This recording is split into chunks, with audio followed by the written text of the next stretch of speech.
Oo. Iba na ang ano. Iba na. Kaya pag ako lang mag-isa dito, hindi ko masyadong ikot kasi na parang natatakot ako lalo na sa taas. Sa taas. Oo. Kasi sa baba ka lang. Ang importante, may binabantayan ka. Yung sa taas, ang importante, sinasarado ko yung pinto. Kasi baka mamaya pasukin ng magnanakaw. Ayan.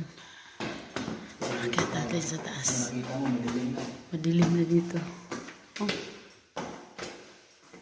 Madilim na. Oo. Kaya pag ikaw lang mag-isa dito, siyempre, nakakaramdam ka talaga ng takot. Ayan. Kasi madilim na. Ba, napakadilim. Napakadilim mo. Mga office yan eh.